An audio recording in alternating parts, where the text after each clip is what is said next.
When you go out walking, should you use a map and a compass like this, or can you use a GPS, or can you use a mobile phone with a navigation app?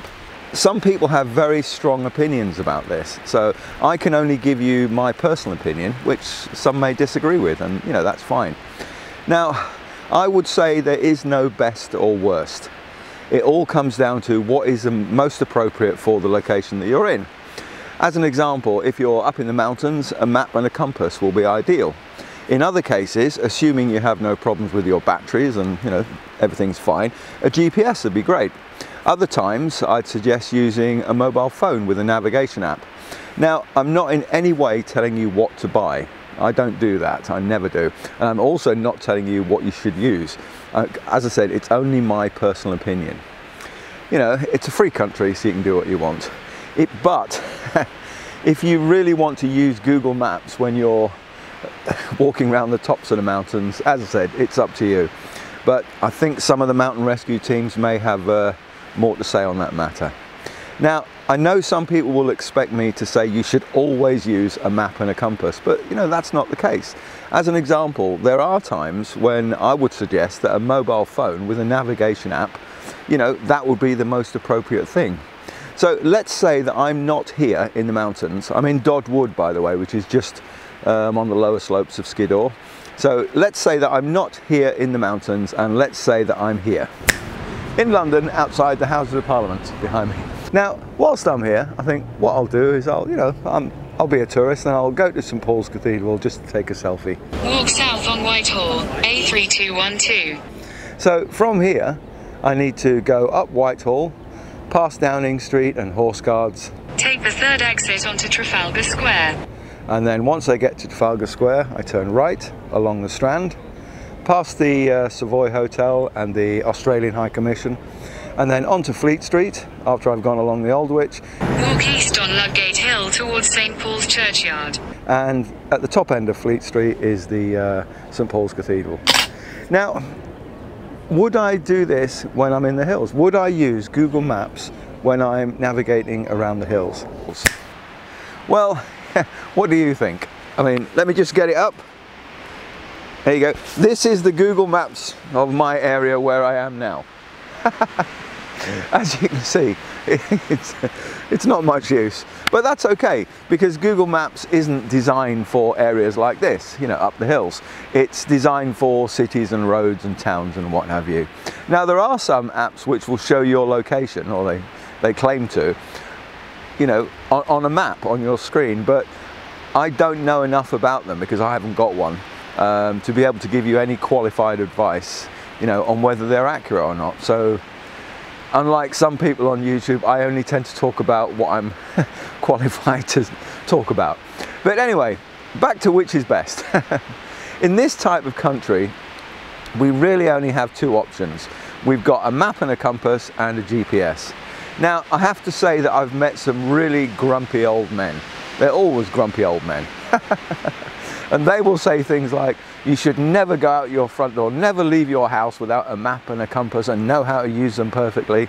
Otherwise, you'll get lost and terrible things will happen. Fine, it's a free country, as I said, you know, that's their opinion. Now, my opinion is that there are some cases when a GPS would be useful. You know, you can't uninvent something.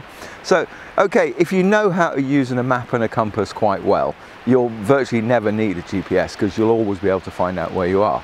But, you know, in some situations, they can be very useful. I've been walking around this forest for hours, and I think I'm somewhere around here on the map. I actually don't know. So what I could do is, from here, I could start my relocation by looking at the contour lines on the map and the direction that they're going, and then looking at the slope aspect of the ground around me. Or I could look for ground features that I can see and try and find them on the map. But it's getting late. I've had enough for today. I want to go home. So what I could do to make things a little simpler is I could get out my GPS, and that would give me my approximate location, you know, on the ground. And once I have that information, it'll be much simpler to continue my walk. Did you notice that I said the GPS will tell me approximately where I am? The reason for this is I don't have a military or surveying grade GPS. I've just got this recreational grade Garmin 66S, you know, which is fine for me. Now, sometimes GPS will give you your position to within a few meters, but sometimes it won't. Now, there are a lot of things that will disrupt a GPS signal, and if the signal is disrupted, your EPE will increase. EPE is estimated position error. Some Brunton compasses have little holes cut on the base plate. They give you your EPE, expected EPE for different map scales. Now, as I said, there are lots of things that will disrupt your GPS signal. Heavy cloud cover or falling snow, heavy rain, forest. Now, today we have 3 of those. Above the trees here, the snow is falling like mad.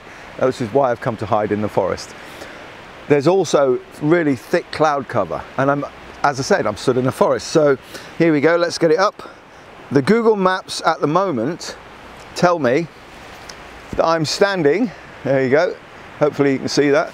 I'm standing in that river down there, which is a good 50 meters away. Let's get it up on here. My GPS signal also tells me that I'm stood in that river. Now, the GPS works on the phone and also on this little unit. So I'm a good, what, 50 meters from that river that you can hopefully see behind me.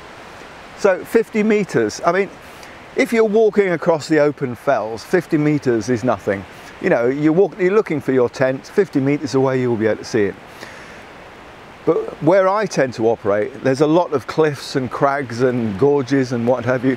50 meters can mean the difference between having a nice day out in the hills and ending up in a mountain rescue helicopter.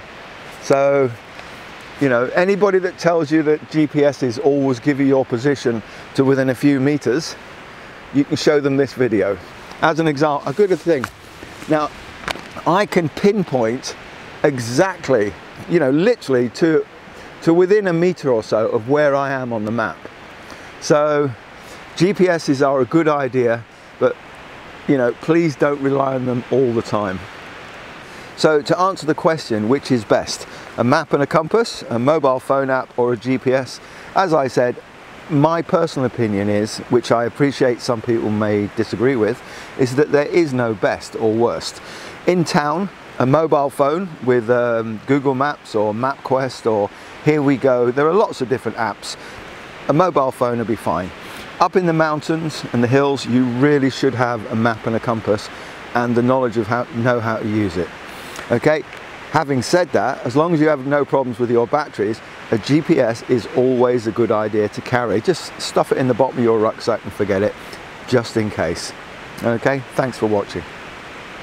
I've just met some members of a local walking club who watch my videos on YouTube, and they said, some of them said, they were really surprised to see me because they thought that I was AI generated and that my videos were AI generated.